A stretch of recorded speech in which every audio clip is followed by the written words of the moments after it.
Hi there, welcome to Floating in Dreams. This is going to be my makeup memory box for 2025.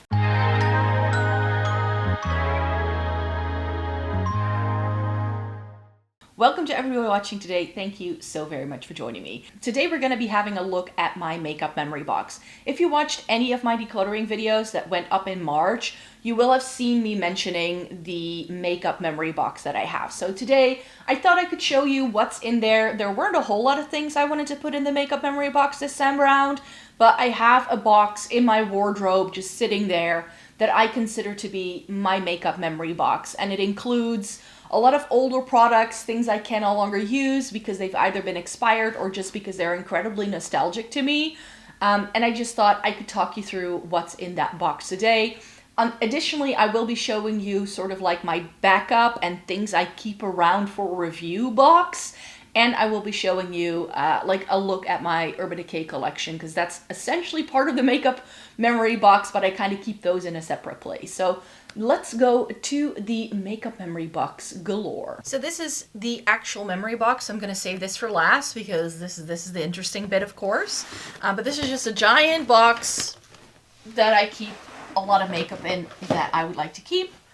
But here we have my little sort of things that I keep around for videos, backups, that sort of thing. So what's in here are some backups of some discontinued Essence and Catrice stuff. So I have these Skin Loving Sensitive Mineral Powders. This is my favorite Essence powder, and they got rid of it, and I was able to pick some up. I also have a backup of this one, but this one is now in a makeup memory box, so maybe I should get rid of it. But yeah, this is my favorite Catrice lipstick ever. So this is the Powered Plumping Gel Lipstick in Speak Up. I also have my favorite Better Than Fake Lips Volumizing Gloss from Catrice as a backup, because they tend to just discontinue a lot of things really quickly. That's why there's some Essence and Catrice. And then these are the ColourPop Super Shock in Ritz and So Quiche that I picked up 1 year, because these are both very low. I've hit pan on Ritz. That one's almost gone, and So Quiche I'm about to hit pan on. So those I have for that. And then I have one of these brush pads sort of thing. This is a little bit bigger, so it doesn't fit quite well into my everyday makeup drawer, which is why this is unused. But once the Catrice one I have becomes unusable, I still have one, so I don't need to buy a new one if I don't want to. Then there's a bunch of palettes in here, as you can see. And I have still one of these Nabla Cutie palettes in my every single day makeup collection. That's just something I'm still using, the analog. But I can't get rid of the other 6, even though I don't really reach for these. These are still so beautiful, and part of me still wants to get use out of this. I wish that Nabla would still do this, or another brand. The Coral is quite unique. Platinum Cutie, such a good cool tone palette for people without a cool undertone. So if you have a warm undertone, that can be nice. These are still for sale. At least some of them are still available from places like Beauty Bay and stuff like that. So you might still be able to get your hands onto some of these. This is the Midnight, which is their blue tone palette. The Wild Berry was like my least favorite of the ones I have in here. It just has this really pretty Alchemy 2.0 shade. But I still have Original Alchemy as part of my singles collection. And then I have the Cutie Nude. Really beautiful neutral palette. This is so, so good. But these latex shades weren't the best. So those got a little bit dry. The Metropolitan was another that I didn't love. I just really enjoyed this shade down here. But I wasn't really using it for anything else. And then what I ended up doing is I have a backup of the Catrice 5 in a Box in Modern Smoky Look. The other one that's used is in my everyday makeup collection. And then I just have all the other ones that they came out with that I don't reach for in here. So I have the Khaki one, I have the Burgundy one, I have the Icy Look. I think this was the Ice Look. Blue Smoky. Rose. This is Neutral. This is Spice. And this is the Wow in a Box they came out with a little bit later that looks identical, but that has very different packaging, but this is essentially the same thing. So these are like a little series. I did lots of videos with these as they were coming out. Now that they're discontinued, I'm like, do I need to keep this around? But I have the entire set, so part of me doesn't want to get rid of it. And then also in here are all the different Pro Slim palettes that Catrice came out with. So these were the final 3 they did. So these came out last year. These are the, what are these called? The Pro palettes, just that? Or Slim palettes? Oh, Slim eyeshadow palettes. So we have the Coral Crush, the Blooming Blush, yes, which is a rosy tone palette, and Safari Fever. And I did a video comparing these 3 to the older styles that have corresponding color stories to those 3. The Lavender from the Pro Slim was one of the worst palettes they did, and that's what everybody tried. And also the Peach wasn't that great. But the other ones were really good quality. So these are really good. Some of these have really unique color stories, which is why I'm keeping them around. The Desert Romance. We have the Neon Earth. This was a really good warm tone palette. My favorite, like if I were to get rid of these anyways, then this is going to go into a makeup memory box because it's so unique. This is the Vintage Soul, and it has like burgundies and like these greeny things. I just decluttered it this round. I wasn't reaching for it enough, but it is a beautiful palette. Very unique. Catrice hasn't done anything like it in a while. This is Blushing Ocean. The Hint of Mint, which was okay. Next Gen Nudes. This is really pretty. It's sort of like Huda Beauty New Nude-esque. It came around that time as like a dupe sort of situation. And this was really, really good quality. And then the Natural Spirit, which is like a cocky palette, which is very similar to that Safari Fever thing. So that's what I compared them to. These were good. Like, they were nice palettes, but they were a bit pricey sometimes for what they were. And because the quality was so wishy-washy, like some of them were good, others were absolutely trash. I don't think they were very popular with a lot of people for that reason.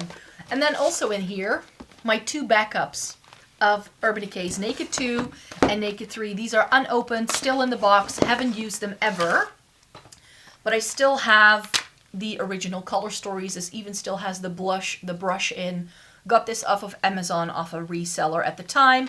And I did check with the batch number to see if it was an original palette, and it is. So that is nice. And then the Naked 3 I got off of Beauty Bay, so I'm sure that this one is real. But this is just a full unused Naked 3. These are 2 of my all-time favorite palettes. And I always said, like, if the ones I owned would get too old, I would buy them again. And then what I did, because I'll show you that in a second, because we're going to go through this guy right here, which is all of my Urban Decay stuff. And I did put these 2 palettes into one palette. So I took shades out of my Naked 2 and 3 and made a new palette with it myself. And because I had these 2, I didn't mind doing that, I could say. I still have all of the Urban Decay palettes, so maybe these need to go into my Urban Decay collection. But let me put this together first, and then we'll go on and move into what's in the Urban Decay palette situation. So this box that used to come with a pair of Doc Martens holds all of my Urban Decay palettes. So we have a bunch of the Naked palettes up here, which is 2 layers. And then I just have, like, all of my Vice palettes are in here. I have, like, one of those, like, book things. I have the little Basics palettes at the front here. So there's a lot going on. I don't know, though, if these can go in here. I don't think they can, so they probably need to go in here. Just because there's no more room in the box. And I don't want to break the box if I can help it. So that's fine. Because technically they're backups. But yeah, this is everything. This is that Urban Decay palette that I made myself, you could say. So this is what that looks like. It was still my Shop My Stash until this Declutter.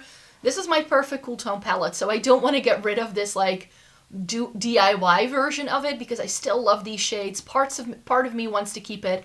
You can see from the dents that this is very, very well loved indeed. So yeah, this is my baby.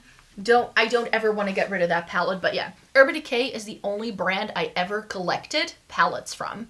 Everything else I didn't feel that emotionally attached to, but I knew that this is something I didn't want to break up. There is one palette I used to own, which was called the Vegan palette. that I did declutter, and I kind of regret now getting rid of it at the time, but that was like 7 or 8 years ago before I ever moved into this place. So yeah, if I had known then what I know now, oh well. I think this was my other like first Over Decay palette who didn't own this at some point. It was called the Deluxe Shadow Box, and it just had some classic shades in. I'm gonna go through these quite quickly. Ultimate Basics, beautiful packaging. This made me realize I don't like matte eyeshadow, so there's that. Something that's hiding here is this guy, the Born to Run, which a lot of people loved.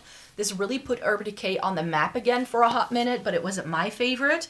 The reason why it wasn't my favorite is because it was the warm toned version of the Vice 3. So I already own something similarly.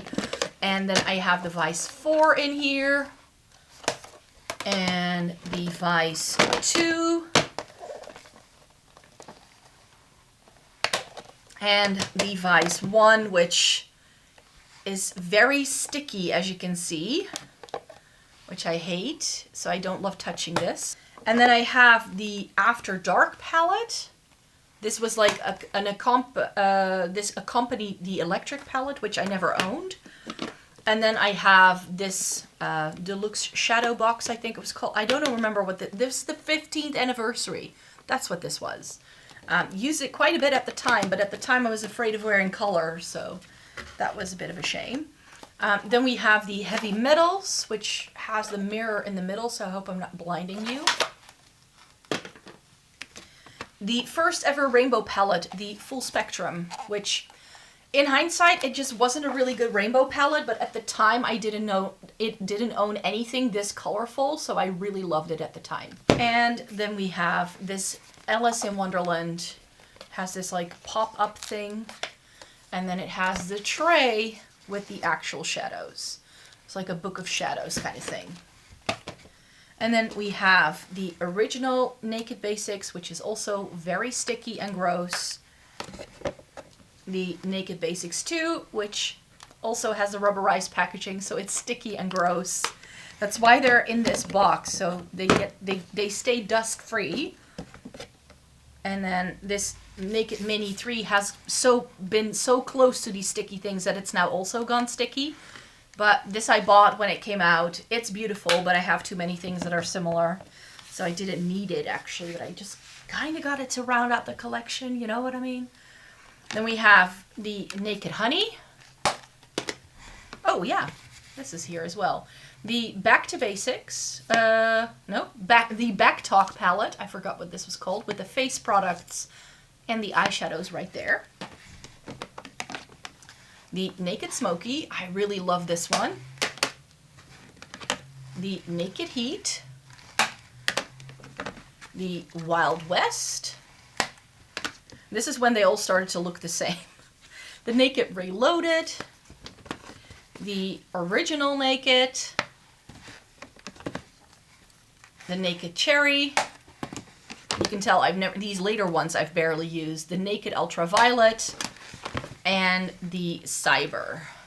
Which, like, after a while, all of these palettes had so many peachy tones in, I couldn't deal with that, so that's why I ended up not using them as often, so there's definitely that. Let me see. Let's go back to what's actually in this makeup memory box. So this is the thing you're here for. So these are things I just can't get rid of because they either have, like, beautiful packaging or it's something like this where I've just played with it so many times and it's an absolute nostalgic thing for me. So yeah, there's definitely that. So let's talk about the things that we're lying on top. This is the Love Glow Cheek Palette from Natasha Denona. I decided to keep this around. I think I have another product from that range. This is the Love Cheek Duo, which also has that like sparkly packaging that moves around. This has a cream and a cream blush and a powder highlighter. These didn't really work for me the way I want them to. Like this doesn't really have the shades that go for me, but I love the packaging, so I can't get rid of it. This is that thing that's also in my backup. This is that Better Than Fake Lips volume gloss from Catrice. And here I also have my Power Plumping Gel lipstick from Catrice. I used both of these up in the past and I repurchased them like twice to have a backup and to have it in my makeup collection, you could say. Then we have the White Chocolate Bar. If you've been with my channel for a while, you know how much I love this palette. It's just, I gave it its last hurrah in January, and I think that was the right call. It's just a bit old by now. Similarly with the Tarte Tartelette Toasted, this is a beautiful palette. And if I were to go for a warm tone, I like this better than I did the Urban Decay Naked Heat. So that's why this gets to have a place in this makeup box. I think I have all of my Game Beauty palettes in here as well because the packaging is absolutely stunning. This, the Melt Waiting Room, I knew I had to declutter it because I now have palettes that do this for me, that I didn't need to keep this around anymore, but it's a beautiful palette, and I just want to keep it around because A, it's melt, and B, I love the packaging, and it was a limited edition. I have the Balm palette in here. This is the Nude Tude. This is my most used The Balm palette. I used to own a full collection of the Balm palettes, and this is the only one that I decided to keep around, mainly because of the memories attached to it. I bought this on an Interrail trip, I think about a decade ago now, and I paid like €2 for it at the time because they were getting rid of it. It was like on a massive, massive discount. This I got from Sephora back when Sephora was still shipping to Europe, I think, or I bought it when I was on a trip in the US. I don't remember, but this is by KVD. It's the Monarch palette. This was all the rage at the time. This is like pre-2018 YouTube for sure. And then we have a lot of other bits in here as well. There's like single shadows. There are cheek products in here. There are lip products in here. So much good stuff. Let's do the palettes first. So in here in the back, I have a bunch of these limited edition Disney palettes from Essence and Catrice. I did videos with these. I kept the one palette from every line that I enjoy best. I tried keeping them all around, but it's no go. But the packaging of these was always stunning. The quality wasn't always the best. So they did a Cruella palette.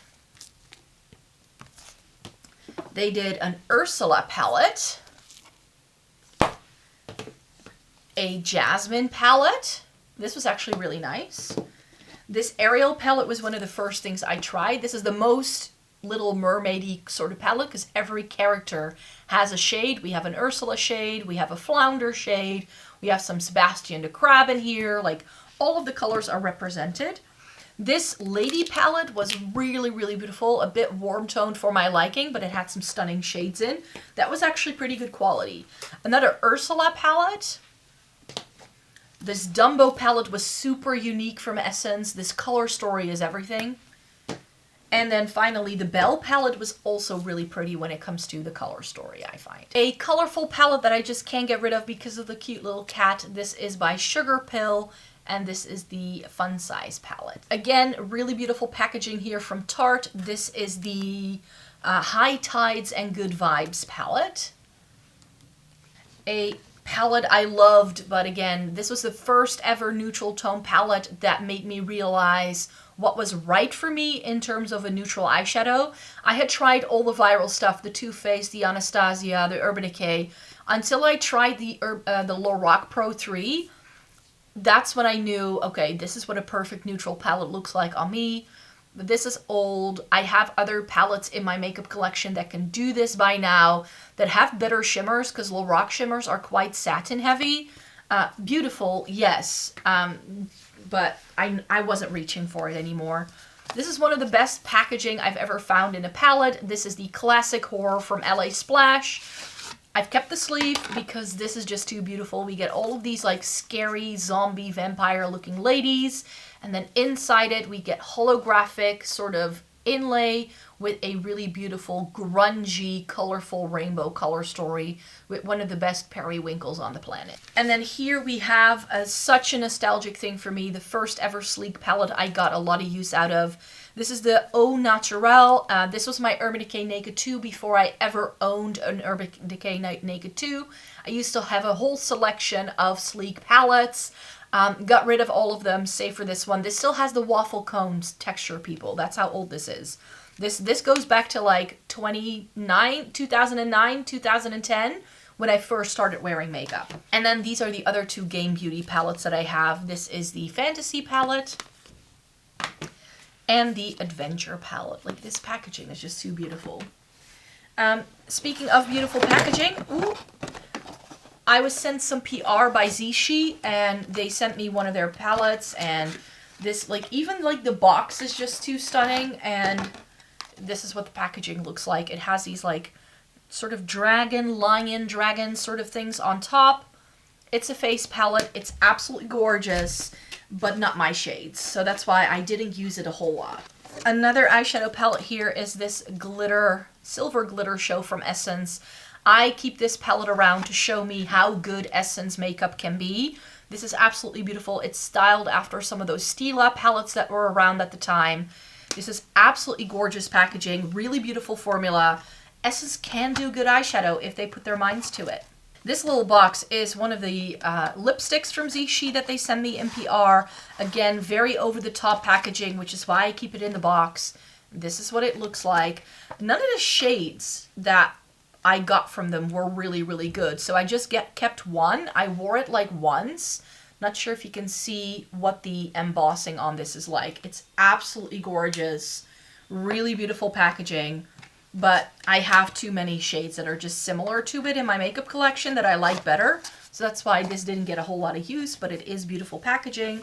Similarly for, I think this is Flower Nose. This has a thing you can press here and then it unlocks. And then again, really beautiful embossing on there. Such beautiful packaging. So I wanted to keep that around. Oh, and here we have some more Flower Nose.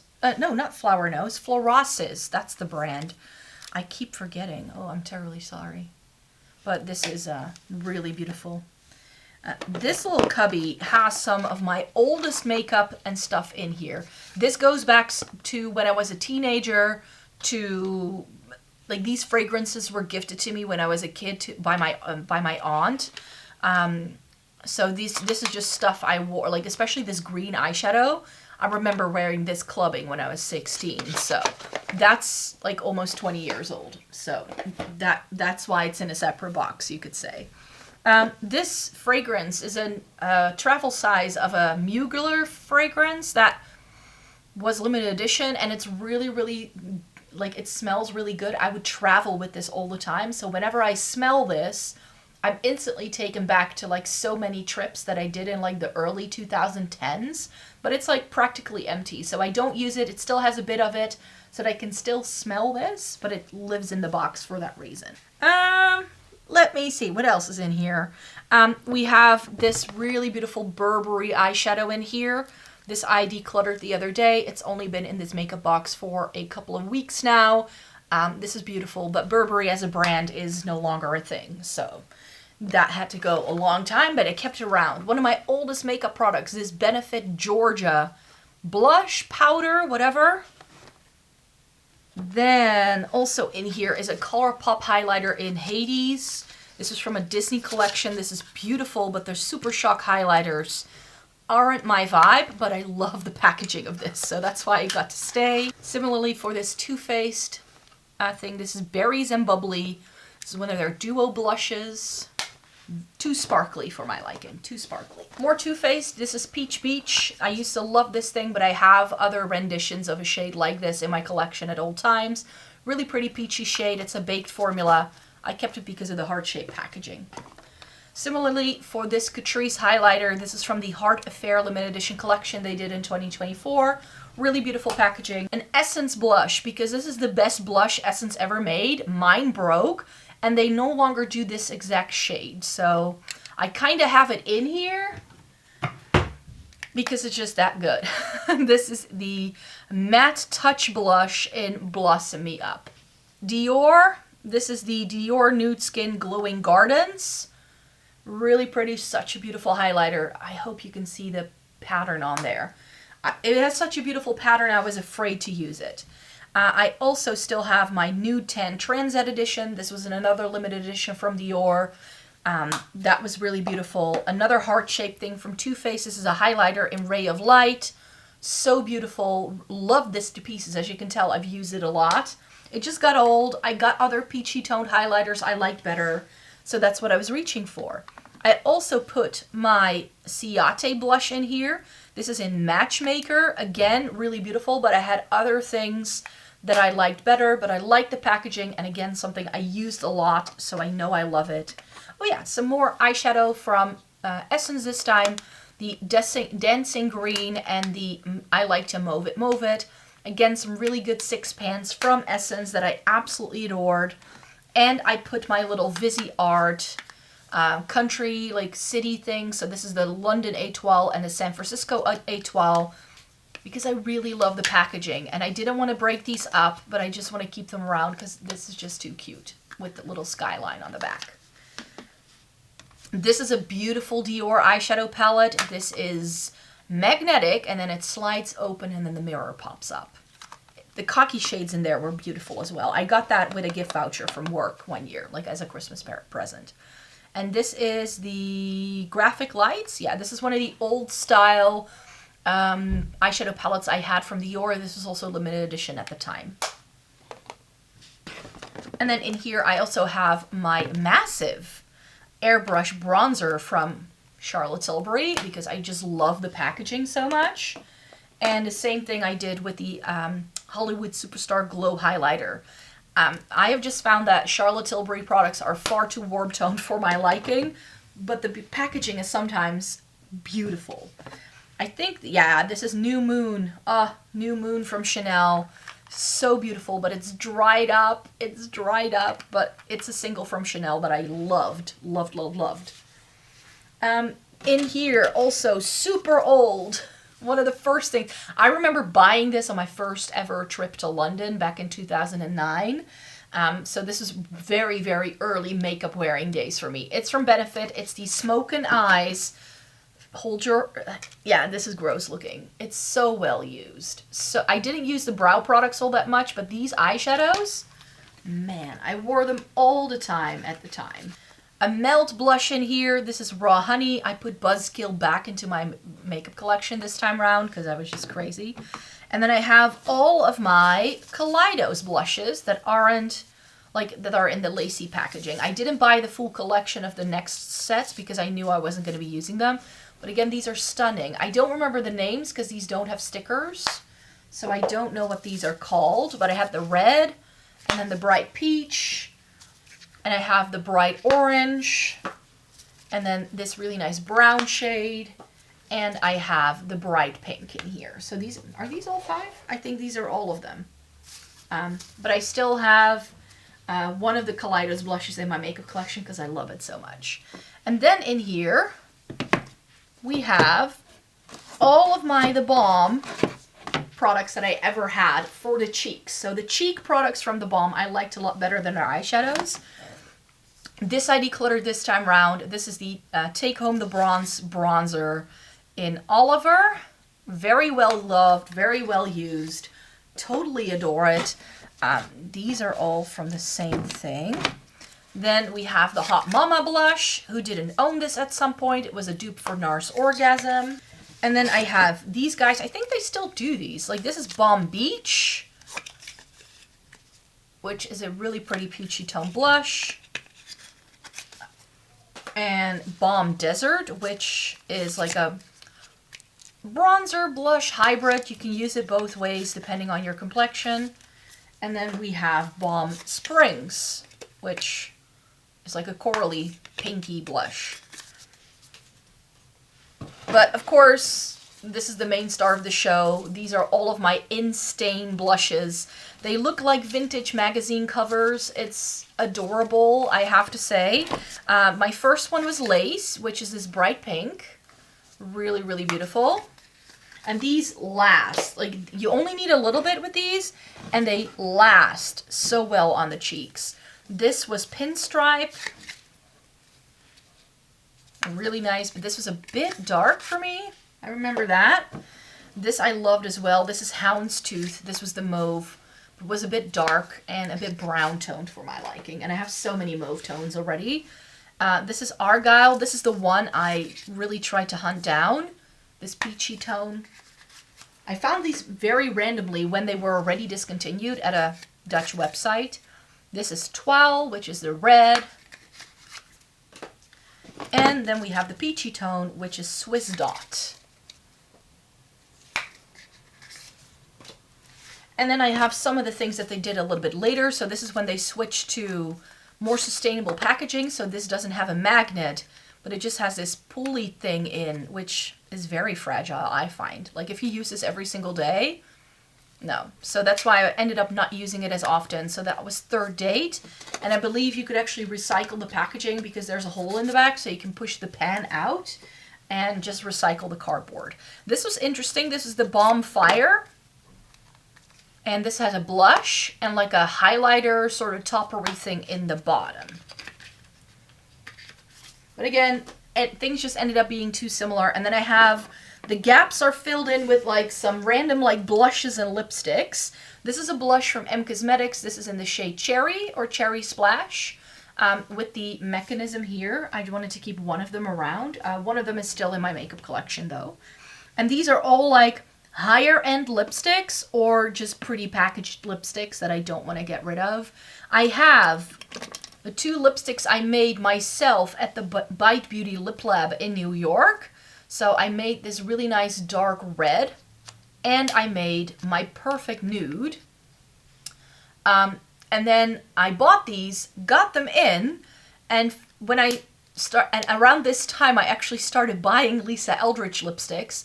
Turns out that Velvet Jazz and Velvet Muse from the Lisa Eldridge range are exactly these shades. So that's why I never really used those. And also I ended up putting fragrance in these.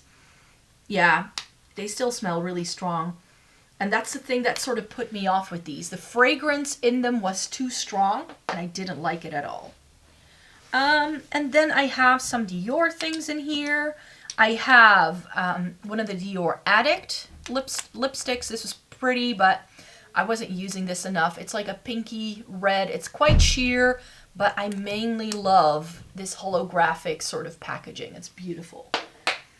This is another Dior Addict. This was a bright red. This was great for when I sort of, like I had to learn, like teach myself how to wear red lipstick. And this is again a little bit more sheer, so it was perfect for that. And it has really beautiful navy blue packaging. And then I also have one of these like liquefied lipsticks that has, like it looks like there's a lipstick inside it, but it's just a liquid sort of thing. Another really beautiful product, but that one smells so strongly. That one has definitely expired. This is Rouge Dior in 999. This I bought for a video. It's beautiful, but I have plenty of other reds, but the packaging is fun. Then some of my Chanel lipsticks. This is in L'Éclatante, which is this really vibrant sort of corally thing. I never wear shades like this anymore. But at the time, I really liked that. And this was, I think, this is Rouge Orage, my first ever Chanel lipstick. The first ever luxury makeup product I bought for myself. Remember buying it when I was in Berlin with a friend of mine. And I bought it speaking German, which was my aim. I want to buy a lipstick while speaking German with Clark because I need to practice my German. That's how I got that one. My favorite Bite Beauty lipstick, rest in peace, was Rhubarb, as you can tell. This is now no longer smelling right. So that's why I had to stop using it, but it was my favorite for years. So that's why it lives in here. Catrice, really pretty sparkly packaging. And also the lipstick itself is a bit more unusual, so that's why that is in here. I have a YSL lipstick. I just love the packaging of this. This is one of the Rouge Volupté. I remember really hearing so many people raving about it at the time, but such a dark shade and this sort of formula, it's very creamy. It doesn't go together. And then I have my MAC Rihanna. This is the Riri Woo lipstick. This is beautiful, but it bleeds on me so badly that I never wore it. But the packaging is fun. And then I have a Besame lipstick from the Snow White range. So this is Snow White Red. Really beautiful, but I don't like the bullet and the way this applies. Bought this in New York, so it has memories attached to it, which is why it gets to stay. So thank you so very much for watching this video today. I hope you found this video helpful, or that it got you a nice little sneak peek of products that I've kept around for a long, long time. A lot of memories attached to a lot of these products, but this is just the way my process works. I actually ended up pulling a product from my makeup memory box to put back into my collection the other day. That doesn't really happen a whole lot, and I have decluttered my makeup memory box in the past because there were so many other things in, so I can link you to that down below because then you can see what the old makeup memory box contained. But those were products where I was like, is this really like nostalgic for me, or am I just hanging on to products for the sake of hanging on to products? And so for me, I feel like everything is online anyways. Like if I want to go back to things I owned, I'll have a picture or a video with that product somewhere on my accounts. So for me, this is also like a great way. Like that way I don't have to feel too bad of getting rid of product because I know I have the memories already like saved on a hard drive and on my YouTube channel and on my blog. So I can always go back to things, I feel. So yeah, thanks for watching this video today. Thumbs it up if you liked it and subscribe if you want to see more by me. Take care everybody and have a good day. Bye bye.